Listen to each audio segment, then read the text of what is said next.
મજામાં હશો દોસ્તો? આજે આપણે પ્રકરણ નંબર 2 માં આગળ વધીએ. લાસ્ટ ટાઈમ આપણે ફલન, ભ્રૂણપોષનો વિકાસ અને ભ્રૂણ વિકાસ સમજી ગયા. હવે આજે બીજની રચના જોઈ. બીજની વાત કરીએ તો આપણે જાણીએ છીએ કે ફલન થાય એટલે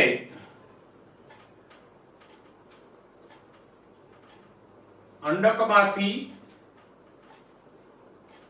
બીજનો વિકાસ થાય અને એટલે જ આપણે કહી શકીએ કે લિંગી પ્રજનનની અંતિમ નિપજ કોણ છે તો કે બીજ.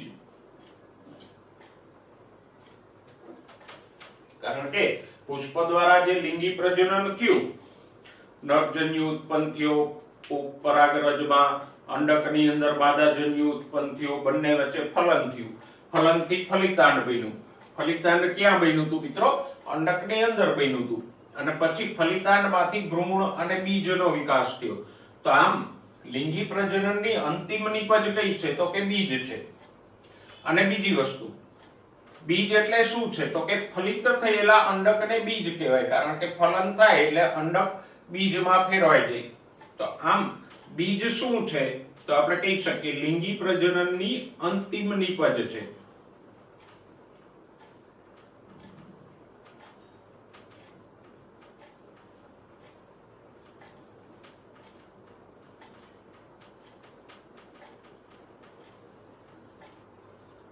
કારણ કે લિંગી પ્રજનનના અંતે શું ઉત્પન્ન થાય છે તો કે બીજ. અને બીજ એટલે શું તો કે ફલિત થયેલા અંડકને આપણે બીજ કહીશું.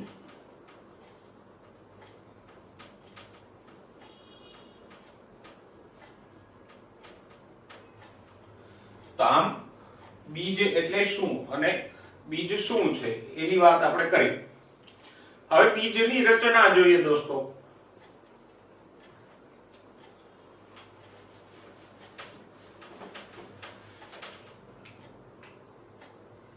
વિદ્યાર્થી મિત્રો, બીજમાં બે ભાગો હોય.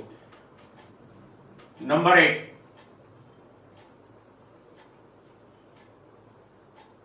ભ્રૂણ અને નંબર 2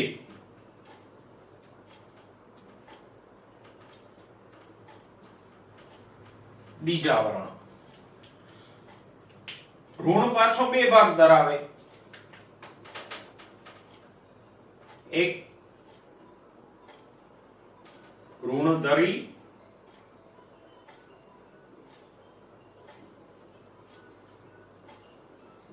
અને 2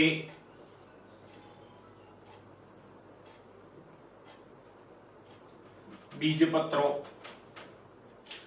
તો આમ બીજમાં બે ભાગો હશે, ભ્રૂણ અને બીજાવરણ. ભ્રૂણમાં બે ભાગો, પેટા ભાગો હોય છે, ભ્રૂણધરી અને બીજપત્રો. જો આપણે એક બીજની રચના અહીંયા દર્શાવેલી છે તો બીજની ફરતે જે આવરણ હોય એને કહેશું બીજાવરણ. 11મા ધોરણમાં પણ આપણે 5મા ચેપ્ટરમાં બીજની રચના ભણી ગયા છે દોસ્તો. તો બીજની ફરતે જે આવરણ છે એને કહેશું બીજાવરણ. થોડાક વ્યવહારિક રીતે બીજાવરણના ઉદાહરણો લઈએ તો જુઓ, મગફળીના દાણાની ફરતે આવેલું રતાશ પડતું પળ છે એ બીજાવરણ છે. મગના બીજની ફરતે આવેલું લીલું આવરણ એનું બીજાવરણ છે.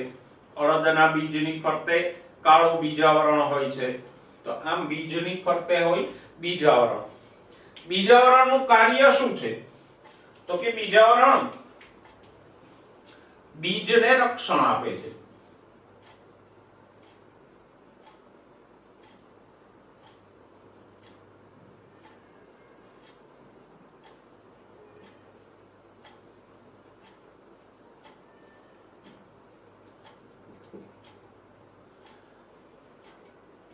અને બીજાવરણ ક્યાંથી ઉત્પન્ન થાય તો કે અંડકના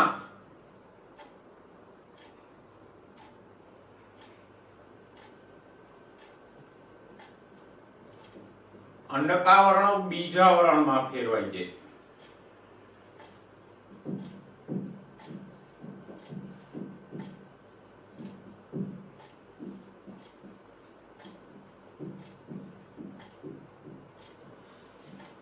તો આ બીજાવરણનું કાર્ય શું તો કે બીજને રક્ષણ આપે. અને બીજાવરણ શેમાંથી ઉત્પન્ન થાય તો કે ફલન થાય એટલે અંડકના અંડકાવરણો હોય એ બીજાવરણમાં ફેરવાઈ જાય। ઓકે દોસ્તો, હવે બીજાવરણ ઉપર આવેલી બે રચનાઓ આપણે જોઈ લઈએ। બીજાવરણ ઉપર એક રચના હોય છે બીજ દાગ।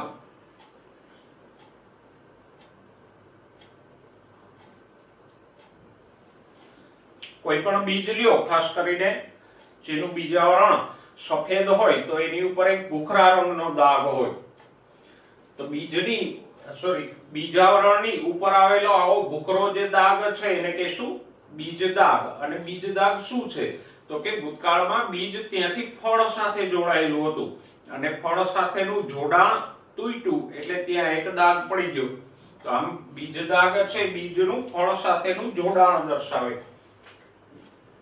અને બીજાવરણ ઉપર બીજી રચના હોય બીજ છિદ્ર।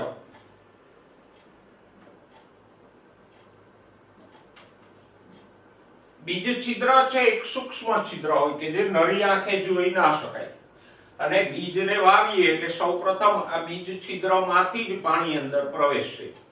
અને બીજ છિદ્ર ક્યાંથી બન્યું તો કે અંડકમાં જે અંડક છિદ્ર હતું એ હવે બીજ છિદ્રમાં ફેરવાઈ ગયું। જેમ અંડકાવરણો બીજાવરણમાં ફેરવાઈ ગયા એમ અંડક છિદ્ર છે એ બીજ છિદ્રમાં ફેરવાઈ ગયું। તો આમ બીજાવરણની ઉપર બે રચનાઓ હોય, બીજ દાગ અને બીજ છિદ્ર।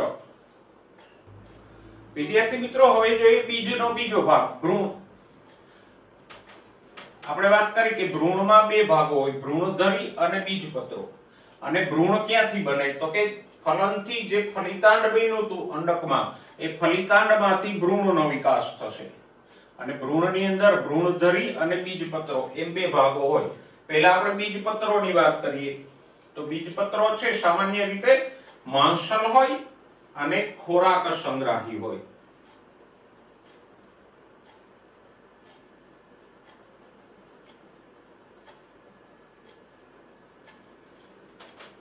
આગળ આપણે જાણીએ છીએ કે જો દ્વિદળીનું બીજ હોય તો એમાં બે બીજપત્રો હોય, એક દળીનું બીજ હોય તો એક જ બીજપત્ર હશે।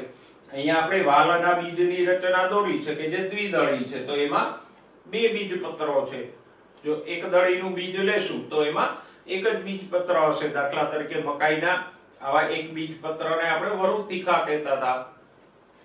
તો આમ ભ્રૂણનો પહેલો ભાગ છે બીજપત્રો જે ખોરાક સંગ્રાહી હોય, અને દ્વિદળી બીજમાં બે બીજપત્રો હોય, એક દળી બીજમાં એક જ બીજપત્ર હશે। બીજો ભાગ જોઈએ ભ્રૂણધરી, તો બીજપત્રોની સાથે જોડાયેલા આ નાના એવા સૂક્ષ્મ ભાગને કહેશું ભ્રૂણધરી। અને ભ્રૂણધરીમાં મુખ્યત્વે આટલા ભાગો હશે। સૌથી ટોચ ઉપર ભ્રૂણાગ્ર, એના પછીનો નાનો દંડ જેવો ભાગ છે એ ઉપરાક્ષ, એના પછીનો આ ટૂંકો દંડ જેવો ભાગ છે અધરાક્ષ, અને અધરાક્ષની ટોચના ભાગને કહેશું ભ્રૂણમૂળ। અને આ ભ્રૂણધરી છે એ જ નવા છોડનો વિકાસ કરશે। કેવી રીતે કરે તો કે બીજને વાવો એટલે ભ્રૂણાગ્રનો વિકાસ થઈ અને એમાંથી પ્રરોહ તંત્ર એટલે કે પ્રકાંડ અને પર્ણો ઉત્પન્ન થશે। જો અને અહીંયા સાઈડમાં આપણે ઓલરેડી આ નાના નાના પર્ણો જેવી રચના જોઈ શકીએ છીએ કે જેને આપણે ભૂતકાળમાં પર્ણપ્રદાયો કીધા હતા। તો આ પર્ણપ્રદાયો છે એમાંથી શરૂઆતના પર્ણો વિકસશે અને આ ભ્રૂણાગ્ર છે એમાંથી પ્રકાંડ અને નવા પર્ણોનો વિકાસ થશે।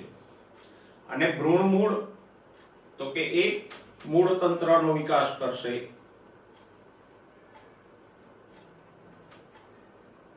તો આ ભ્રૂણધરીમાં ચાર ભાગો હોય, ભ્રૂણાગ્ર, ઉપરાક્ષ, અધરાક્ષ અને ભ્રૂણમૂળ। અંકુરણ થાય એટલે ભ્રૂણમૂળમાંથી મૂળ તંત્રનો વિકાસ થાય અને ભ્રૂણાગ્રમાંથી પ્રરોહ તંત્રનો વિકાસ થાય। તો દોસ્તો આટલી બીજની રચના આપણે જોઈ। હવે બીજના પ્રકારોની વાત કરીએ તો એક રીત તો બીજના પ્રકારોની આપણે એકદળી અને દ્વિદળી એમ બીજપત્રોની સંખ્યાના આધારે આપણે પ્રકારો પાડીએ, પણ બીજી રીતે આપણે ભ્રૂણકોષની હાજરીના આધારે બીજના પ્રકારો પાડી શકીએ। ભ્રૂણકોષની હાજરી કે ગેરહાજરીના આધારે આપણે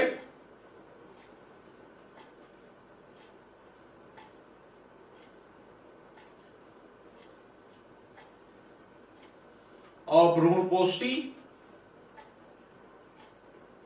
આલ્બ્યુમિન મુક્ત બીજ કહી શકીએ.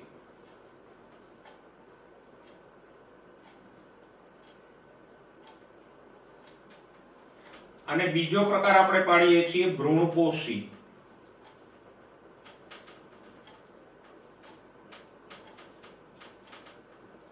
અથવા તો આલ્બ્યુમિન યુક્ત.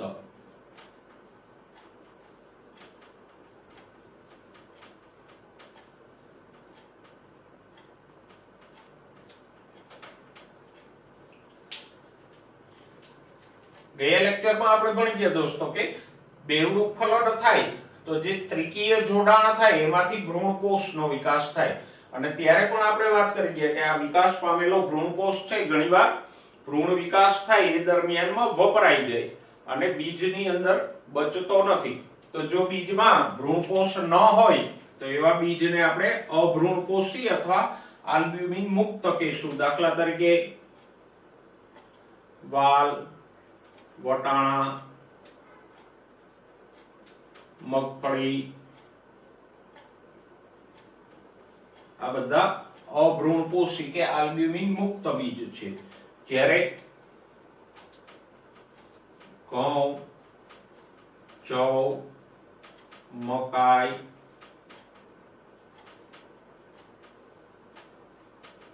દિવેલા, નાળિયેરી એ બધાના બીજ ભ્રૂણપોષી કે આલ્બ્યુમિન યુક્ત બીજ છે. તો આમ ભ્રૂણપોષની હાજરીના આધારે આપણે બે પ્રકારો પાડ્યા. અભ્રૂણપોષી એટલે આલ્બ્યુમિન મુક્ત અને ભ્રૂણપોષી એટલે આલ્બ્યુમિન યુક્ત બીજ. અભ્રૂણપોષીના ઉદાહરણો કયા છે તો કે વાલ, વટાણા, મગફળી. અને ભ્રૂણપોષી બીજના ઉદાહરણો તો કે ઘઉં, જવ, મકાઈ, દિવેલા, નાળિયેરી એ બધા ભ્રૂણપોષી બીજના ઉદાહરણો છે.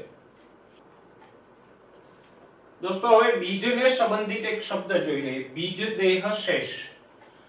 બીજદેહ શેષ એટલે શું તો કે આમ પણ ગુજરાતીમાં શેષ એટલે બાકીનો બચેલો ભાગ એવું થાય. તો અહીંયા જુઓ કેટલાક બીજમાં પ્રદેહનો કેટલોક ભાગ વપરાયા વગરનો ચિરલગ્ન રહે છે. ચિરલગ્ન એટલે કે બીજની અંદર પણ પ્રદેહ જળવાઈ રહે છે. પણ હવે જરા એ તાજુ કરી લ્યો કે પ્રદેહ એટલે શું છે. તો કે પ્રદેહ આપણે ભણી ગયા અંડકની રચનામાં કે અંડાકાવરણોની વચ્ચેનો જે ભાગ હતો એને આપણે પ્રદેહ કહેતા હતા. અને પ્રદેહની અંદર જ મહાબીજાણુ ઉત્પન્ન થતા હતા અને પછી એ મહાબીજાણુમાંથી ભ્રૂણપુટ્ટ બનતો હતો ને. અને સામાન્ય રીતે એવું બને કે મહાબીજાણુમાંથી ભ્રૂણપુટ્ટનો વિકાસ થાય તો એ દરમિયાનમાં પ્રદેહ છે એ વપરાઈ જતો હોય અને પ્રદેહના સ્થાને આખો ભ્રૂણપુટ્ટ ફેલાઈ જતો હોય. પણ ઘણા બીજ એવા છે કે એમાં ભ્રૂણપુટ્ટનો વિકાસ થાય છતાંય પ્રદેહનો કેટલોક ભાગ છે એ એમનેમ જળવાય અને એ પ્રદેહ છે એ બીજની અંદર પણ રહે. તો આવો જે પ્રદેહનો ભાગ બીજની અંદર હોય એને શું કહેશું બીજદેહ શેષ. તો બીજદેહ શેષ એટલે બીજું કઈ નહીં પણ અંડકના પ્રદેહનો ભાગ જો બીજમાં પણ જળવાઈ રહે તો એને કહેશું બીજદેહ શેષ. અને આવા બીજદેહ શેષ વાળા બીજ કયા છે તો કે મરીના બીજ અને બીટના બીજ છે એમાં બીજદેહ શેષ જોવા મળશે દોસ્તો. મિત્રો હવે જોઈએ બીજના લક્ષણો એટલે કે અંડકમાંથી બીજનો વિકાસ થાય તો બીજમાં કયા કયા ફેરફારો થાય તો કે સૌથી પહેલું બીજની ફરતે આપણે જોયું કે બીજાવરણ હોય છે.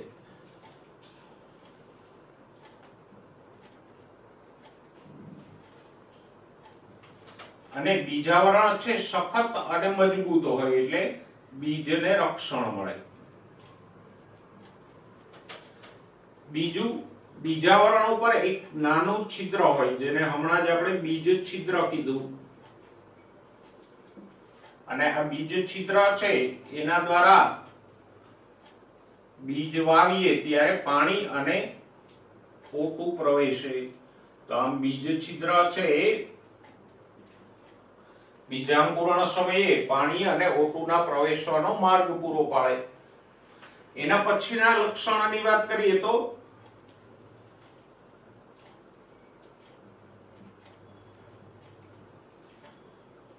અંડકમાંથી બીજ બને તો એમાં પાણીનું પ્રમાણ છે ઘણું બધું ઘટી જાય અને લગભગ 10 થી 15% કે એનાથી પણ ઓછું પાણી થઈ જાય અને બીજમાં પાણીનું પ્રમાણ ઘટે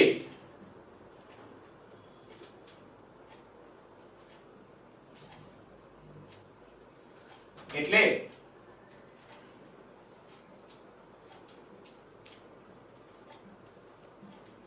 બીજમાં ચયાપચયની ક્રિયાઓ ધીમી પડે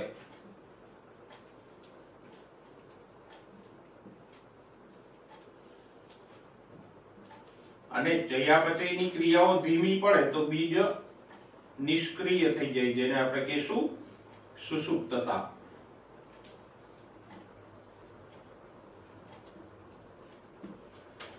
તો આમ બીજમાં મુખ્ય ફેરફાર એક આ થાય કે બીજનો વિકાસ થાય તો એમાં પાણીનું પ્રમાણ ઘટી જાય અને પાણીનું પ્રમાણ એકદમ ઓછું થઈ જાય તો પાણીના અભાવે ચયાપચયની ક્રિયાઓ અટકી જાય અને ચયાપચયની ક્રિયાઓ અટકે તો બીજમાં સુષુપ્તતા પ્રેરાય। સુષુપ્તતા એટલે શું તો કે બીજ નિષ્ક્રિય થઈ જાય, અંકુરણ પામતું નથી અને આ સુષુપ્તતાને કારણે જ આપણે ખેતીવાડીમાં બીજનો સંગ્રહ કરી શકીએ કે આ વર્ષે પાકેલા બીજ છે એને આપણે સંગ્રહિત રાખી અને આવતા વર્ષ સુધી સાચવી શકીએ। ધોરણ 11 નું પ્રકરણ નંબર 15 એમાં આપણે બીજ સુષુપ્તતા ભણ્યા। તો આ એક બીજમાં થતો મહત્વનો ફેરફાર છે કે પાણીનું પ્રમાણ ઘટે જેનાથી સુષુપ્તતા પ્રેરાય। ઓકે, હવે બીજા અંકુરણ માટેના પરિબળોની વાત કરો તો કે બીજનું જ્યારે અંકુરણ થાય ત્યારે એને મુખ્યત્વે 3 પરિબળો જોઈએ। પર્યાપ્ત માત્રામાં ભેજ એટલે પાણી, O2 અને યોગ્ય તાપમાન। તો બીજને પૂરતું પાણી મળે, પૂરતો ઓક્સિજન મળે અને યોગ્ય તાપમાન મળે તો બીજનું અંકુરણ પ્રેરાય। તો અંકુરણ માટેના આ 3 પરિબળો જરૂરી હતા। વિદ્યાર્થી મિત્રો, હવે થોડા બીજા બીજની રચના જોઈએ। જો બાજુના પાના ઉપર તમને આકૃતિ આપેલ છે એમાં ઉપર દિવેલા એટલે કે એરંડીના બીજની આકૃતિ આપેલી છે। દિવેલાનું બીજ છે એ બરાબર યાદ રાખજો દોસ્તો, દ્વિદળી ભ્રૂણપોષી બીજ છે। દિવેલા કે એરંડીનું બીજ આપણે દરેકે જોયું છે। આકૃતિમાં જુઓ, એમાં બીજપત્રો છે ખરા, 2 બીજપત્રો છે પણ બીજપત્રોમાં ખોરાક સંગ્રહિત નથી। બીજનો ઊભો છેદ આપણે જોઈએ તો એમાં બીજપત્રોની ફરતે આવેલ સફેદ રંગના ભ્રૂણપોષમાં ખોરાક સંગ્રહિત છે। તો આમ અહીંયા દિવેલાનું બીજ છે એ દ્વિદળી ભ્રૂણપોષી બીજ છે। વાલના બીજની આપણે રચના જોઈ તો વાલનું બીજ પણ દ્વિદળી બીજ જ હતું પણ એ અભ્રૂણપોષી હતું। તો આમ વાલનું બીજ દ્વિદળી અભ્રૂણપોષી છે કારણ કે એમાં ભ્રૂણપોષ નથી, જ્યારે દિવેલાનું બીજ દ્વિદળી ભ્રૂણપોષી છે કારણ કે દિવેલાના બીજમાં 2 બીજપત્રો છે પણ ખોરાક સંગ્રહ ભ્રૂણપોષની અંદર થાય છે। તો આ ઉદાહરણોને બરાબર યાદ રાખજો। વાલનું બીજ દ્વિદળી અભ્રૂણપોષી છે, દિવેલાનું બીજ દ્વિદળી ભ્રૂણપોષી છે। એના પછી આપણે જોઈએ મકાઈના બીજની રચના। તો મકાઈના બીજમાં સૌથી પહેલી વિશેષતા હોય તો અહીંયા બીજાવરણ અને ફલાવરણ બંને જોડાઈ ગયેલા હોય અને એમાં ફલાવરણ ના હોય પણ બીજાવરણ અને ફલાવરણના જોડાવાથી જે સંયુક્ત આવરણ બને એને આપણે કહીશું તુષ। તો આમ મકાઈના બીજની ફરતે આવું તુષ નામનું એક સંયુક્ત આવરણ જોવા મળે। મકાઈનું બીજ છે એકદળી બીજ છે અને એમાં એક જ બીજપત્ર હોય જેને આપણે કહીએ વરુથિકા। તો આ વરુથિકા છે એ મકાઈના બીજનું બીજપત્ર છે। ભ્રૂણપોષી બીજ છે એટલે આકૃતિમાં જુઓ એક મોટો ભ્રૂણપોષ ખોરાક સંગ્રહિત ભાગ આપણને દર્શાવેલો છે। ભ્રૂણધરીની વાત કરો તો મકાઈના ભ્રૂણમાં સામાન્ય ભ્રૂણની જેમ જ ભ્રૂણાગ્ર અને ભ્રૂણમૂળ તો હોય જ, સાથે સાથે ભ્રૂણાગ્રની ઉપર એક ભ્રૂણાગ્ર ચોલ નામનો રક્ષણાત્મક ભાગ હોય જ્યારે ભ્રૂણમૂળ ઉપર ભ્રૂણમૂળ ચોલ નામનો રક્ષણાત્મક ભાગ હોય। તો આમ મકાઈનું બીજ છે એ એકદળી ભ્રૂણપોષી બીજ છે જ્યારે દિવેલાનું બીજ દ્વિદળી ભ્રૂણપોષી બીજ છે। દ્વિદળીના બીજમાં ભ્રૂણમૂળ ચોલ કે ભ્રૂણાગ્ર ચોલ નથી હોતા જ્યારે એકદળીના બીજમાં ભ્રૂણમૂળ ચોલ અને ભ્રૂણાગ્ર ચોલ જોવા મળશે। વધારામાં એક ઉદાહરણ યાદ રાખી લ્યો દોસ્તો, ઓર્કિડના બીજ છે એ એકદળી અભ્રૂણપોષી છે. તો આમ બીજપત્રોની સંખ્યાના આધારે આપણે બીજને એકદળી અને દ્વિદળીમાં વહેંચી શકીએ. જ્યારે ભ્રૂણપોષની હાજરી કે ગેરહાજરીના આધારે આપણે બીજને અભ્રૂણપોષી કે ભ્રૂણપોષી એમ પ્રકારોમાં વહેંચી શકીએ. અને બંને પ્રકારોની સાથે આપણે વાત કરીએ તો વાલનું બીજ દ્વિદળી અભ્રૂણપોષી છે, દિવેલાનું બીજ દ્વિદળી ભ્રૂણપોષી છે, મકાઈનું બીજ એકદળી ભ્રૂણપોષી છે, જ્યારે ઓર્કિડનું બીજ એકદળી અભ્રૂણપોષી છે. તો બીજના આ થોડા ઉદાહરણોને તમે સારી રીતે યાદ રાખજો દોસ્તો. વિદ્યાર્થી મિત્રો, હવે વાત કરીએ ફળની. આવૃત બીજધારી વનસ્પતિઓમાં બીજ છે ફળ વડે ઘેરાયેલું હોય અને બીજ ફલાવરણથી આવૃત હોય છે, માટે જ આપણે એને આવૃત બીજધારી એવું નામ આપીએ છીએ. તો આમ આવૃત બીજધારીમાં બીજની ફરતે ફલાવરણ હશે. હવે જેમ અંડકમાંથી બીજનો વિકાસ થાય છે એમ બીજાશયની દિવાલમાંથી ફલાવરણનો વિકાસ થશે.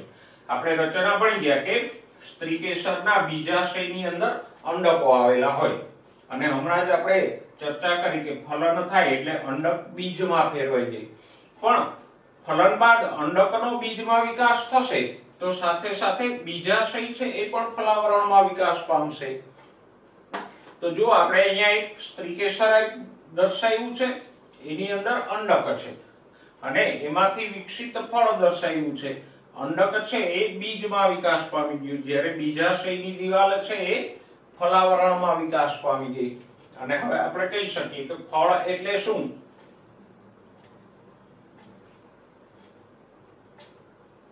તો કે ફલાવરણ વત્તા બીજ એ બંનેને સંયુક્ત રીતે આપણે કહીશું ફળ. અને ફરી એકવાર યાદ કરી લઈએ, અંડક છે બીજમાં વિકાસ પામે અને બીજાશયની દિવાલ છે એ ફલાવરણમાં વિકાસ પામશે.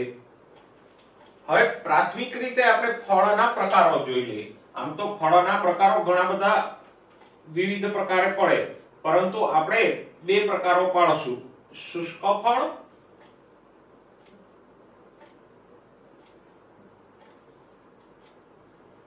અને બીજો પ્રકાર છે માંસલ ફળ.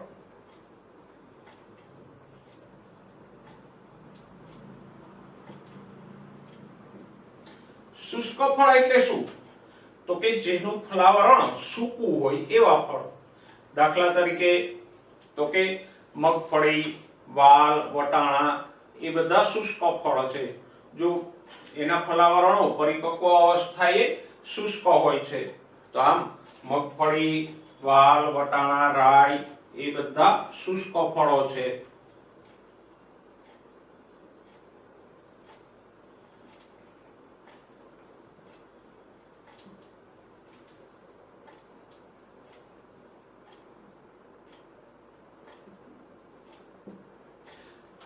ઘણા ફળમાં પરિપક્વ અવસ્થાએ ફલાવરણ છે રસદાર અને માંસલ હોય.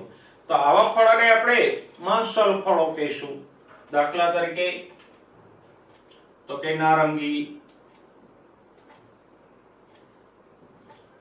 કેરી, ચીકુ, તરબૂચ આ બધામાં ફલાવરણ રસદાર અને માંસલ હોય, માટે આવા ફળોને આપણે કહીશું માંસલ ફળો. તો આમ ફલાવરણના આધારે આપણે ફળના બે પ્રકારો પાડી શકીએ, શુષ્ક ફળ અને માંસલ ફળ. પછી ધોરણ 11 ના પ્રકરણ નંબર 5 માં આપણે માંસલ ફળોના બે પેટા પ્રકારો પણ જોઈ ગયા.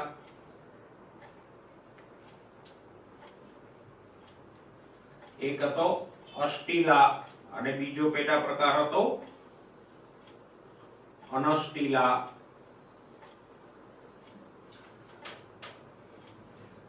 અષ્ટિલા અને અનષ્ટિલા બંનેમાં ફલાવરણ 3 ભાગોમાં વિભાજિત થતું હતું.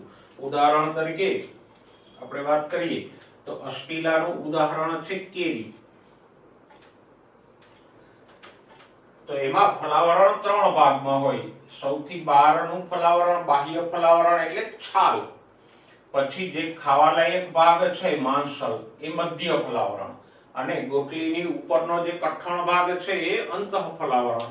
તો જો અહીંયા ફલાવરણ 3 ભાગોમાં વિભાજિત છે. બાહ્ય ફલાવરણ જે ત્વચીય એટલે છાલ સ્વરૂપનું છે, મધ્ય ફલાવરણ માંસલ છે, અને અંતઃ ફલાવરણ કઠણ છે. તો થયું અષ્ટિલા. અનષ્ટિલામાં પણ 3 ફલાવરણો હોય. બાહ્ય ફલાવરણ ત્વચીય હોય, મધ્ય ફલાવરણ માંસલ હોય, અને અંતઃ ફલાવરણ પણ માંસલ હોય. દાખલા તરીકે ટમેટું કે નારંગી.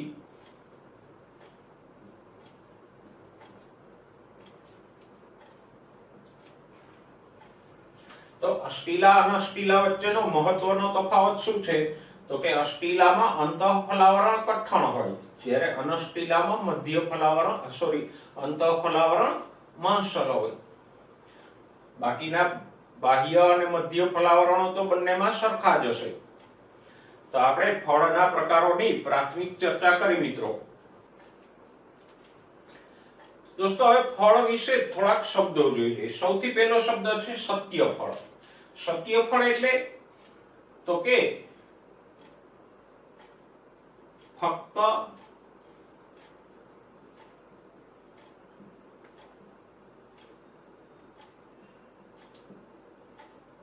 બીજાશયમાંથી વિકાસ પામતા ફળને આપણે કહીશું સત્યફળ.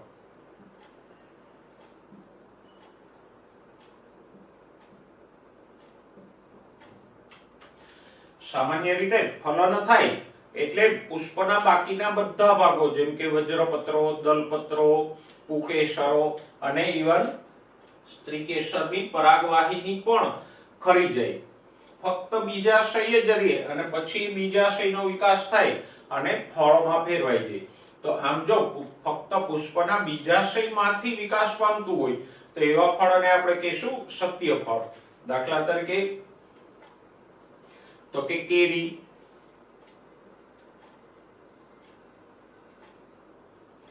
મગફળી, ટમેટા એ સત્યફળો છે. ફળનો બીજો પ્રકાર છે અસત્ય ફળ, કુટ્ટફળ. એવું નહીં કે એક પ્રકાર સત્ય ફળ છે તો બીજો પ્રકાર અસત્ય ફળ. તો ફળનો બીજો પ્રકાર છે કુટ્ટફળ. કુટ્ટ એટલે ખોટું. ખોટું ફળ કોને કહેવાય? જો દોસ્તો આકૃતિમાં આપણને થોડા કુટ્ટ ફળ આપ્યા છે, જેમ કે સફરજન, કાજુ, સ્ટ્રોબેરી, નાશપતિ એ બધા કુટ્ટ ફળ છે. સફરજનના ફળની આકૃતિ આપણે જોઈએ તો સફરજનમાં જે બીજની ફરતેનો ભાગ છે નાનો એવો એ બીજાશયમાંથી વિકાસ પામેલો છે, પણ એની ફરતેનો જે માંસલ અને ખાવાલાયક ભાગ છે એ પુષ્પાસનમાંથી વિકાસ પામેલો છે. તો આમ અહીંયા બીજાશય ઉપરાંતનો કોઈ ભાગ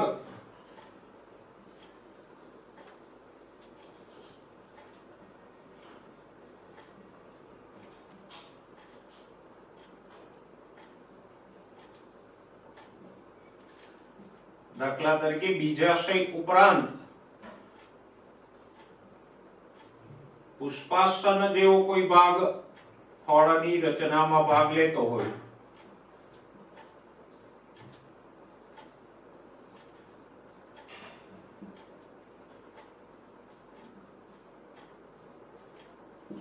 તો એવા ફળને આપણે કહીશું કુટ્ટ ફળ.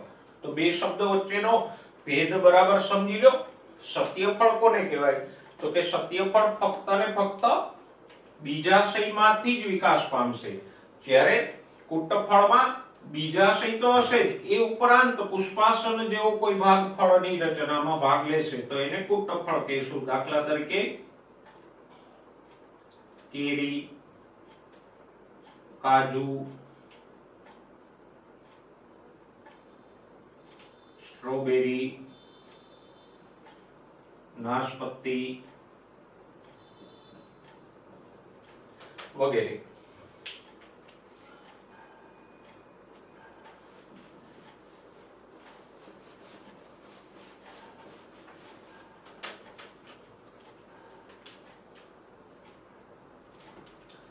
ફળને સંબંધિત ત્રીજો શબ્દ જોઈએ.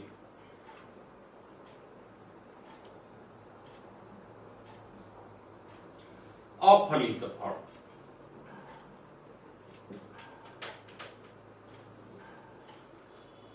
સામાન્ય રીતે ફળનો વિકાસ ફલન થાય પછી થાય. હમણાં આપણે વાત કરી કે ફલન થાય એટલે અંડકનો વિકાસ બીજમાં થાય અને ફલન પછી બીજાશયનો વિકાસ ફલાવરણમાં થાય. પણ ઘણા ફળ એવા છે કે જેમાં ફલન વગર જ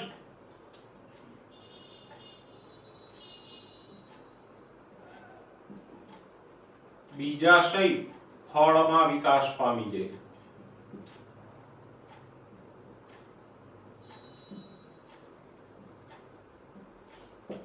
આમ ફલન વગર જ વિકાસ પામતા ફળને આપણે કહીશું અફલિત ફળ. ઉદાહરણ તરીકે કેળા. જો કેળા છે એ ફલન વગર જ વિકાસ પામતું ફળ છે અને માટે જ ફલન નથી થતું, તો એમાં બીજ પણ નથી હોતા, કારણ કે બીજ ક્યારે આવે? ફલન થાય તો. અને કેળાની વચ્ચે જે નાના નાના કાળા ટપકાઓ હોય છે એ અફલિત અંડકો હોય છે. તો આમ ફલન વગર જ વિકાસ પામતા બીજને શું કહીશું? અફલિત ફળ. અને એનું ઉદાહરણ છે કેળા. દોસ્તો, અફલિત ફળનું વ્યાપારિક રીતે પણ મહત્વ હોય, કારણ કે અફલિત ફળ છે બીજ વગરના હોય. તો બીજ વગરના ફળની બજારમાં કિંમત ઊંચી હોય તો ઘણી વખત અંતઃસ્ત્રાવોના છંટકાવ દ્વારા આમ ફલન પહેલા જ ફળનો વિકાસ કરવામાં પણ આવે ખેતીવાડીમાં. તો અફલિત ફળોનું વ્યાપારિક મહત્વ પણ છે. તો આપણે ફળ વિશે 3 શબ્દો જોયા. સત્ય ફળ કે જે ફક્ત બીજાશયમાંથી વિકાસ પામે છે. પુટ્ટફળ કે જેમાં બીજાશય ઉપરાંત પુષ્પાસન જેવો કોઈ ભાગ ફળની રચનામાં હોય છે, દાખલા તરીકે સફરજન, સ્ટ્રોબેરી, કાજુ, નાશપતિ વગેરે. અને અફલિત ફળ એટલે કે ફલન વગર જ બીજાશયનો વિકાસ ફળમાં થઈ જાય, દાખલા તરીકે કેળા.